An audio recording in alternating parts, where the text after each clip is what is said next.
بسم الله الرحمن الرحيم. عشان تحافظي على بشرتك ويكون فيها نضارة، عشان تحافظي على البشرة وتقللي علامات التجاعيد، عشان تحافظي على البشرة وتقللي الشيخوخة المبكرة للبشرة، عشان تحافظي على البشرة وتقللي الخطوط التعبيرية الرقيقة اللي بتظهر حوالين العين، عشان يكون عندك بشرة نظيفة وصحية، عشان يكون في ملمس ناعم للبشرة، لازم تستخدمي كريم مرطب كويس. بسم الله الرحمن الرحيم. معاكم الدكتور احمد السعداني وحلقة جديدة من برنامج صيدليتك في بيتك.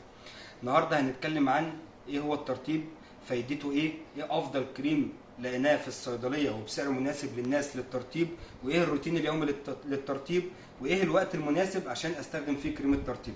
اولا، فوائد الترطيب خاصه في فصل الشتاء ان احنا بنحمي البشره من الجفاف خاصه في فصل الشتاء، لان البشره الجافه لما بيدخل عليها موسم الشتاء مع تغيير الجو بتتحول لبشره شديده الجفاف، والبشره العاديه بتتحول لبشره جافه، والبشره الدهنيه بيقل فيها الافرازات الدهنيه، فبالتالي بتحتاج كريم مرطب في فصل الشتاء. واللي بيستخدم كريم مؤشر لازم يستخدم كريم مرطب بعد استخدام الكريم المؤشر عشان ما يحصلش التهابات ويساعد على ترطيب البشره. اولا، الترطيب ده بيساعد على حمايه البشره من الجفاف خاصه في فصل الشتاء، بيساعد على مظهر صحي للبشره، بيقلل علامات الشيخوخه المبكره للبشره، بيقلل ظهور التجاعيد، الخطوط الرقيقه او الرفيعه اللي بتبقى موجوده حوالين العين، بيحافظ على ملمس الجلد، بيديله ترطيب قوي وملمس ناعم فتره طويله.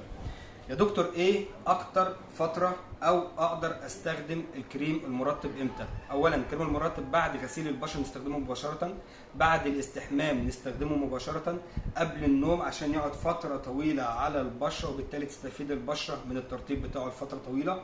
لو بتستخدم كريم مقشر بعد ما تغسله بتستخدم بعد منه الكريم المرطب. طب ايه المواد الفعاله اللي انا محتاجها في اي كريم مرطب يكون موجود في الصيدليه؟ محتاج الجليسرين، محتاج زيوت نباتيه، محتاج بنسينول، محتاج زيوت زي الجوجوبا، محتاج مواد فعاله زي العسل في اي كريم مرطب، لان في كريمات كتير مرطبه موجوده في الصيدليه. بس الكريم اللي هتكلم عنه النهارده يعتبر افضل نوع ومن افضل انواع الكريمات، لان بيحتوي على مواد فعاله اللي موجوده فيه مش موجوده بنفس المواد الفعالة أو بنفس الكمية بتاعتها في أي كريم تاني، وكمان سعر مناسب للناس. ما تنساش تعمل لايك للحلقة وشير وسبسكرايب للقناة بتاعتي على اليوتيوب باسم الدكتور أحمد السعداني. الكريم اللي بنتكلم عليه النهاردة اسمه إيبي بول إيموليانت كريم.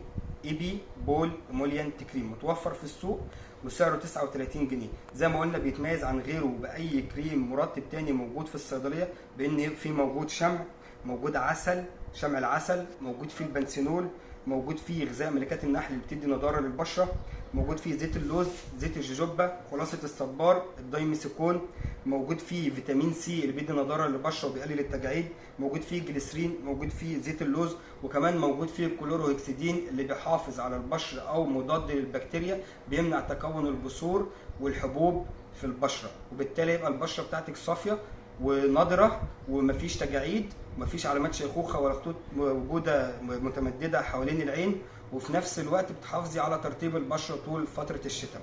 انصحك ان الكريم ده يبقى موجود في الشنطه معاك على طول، تستخدميه بعد غسيل الايدي، بعد غسيل البشره، بعد الاستحمام، قبل النوم مباشره، بعد استخدام الكريمات المقشره.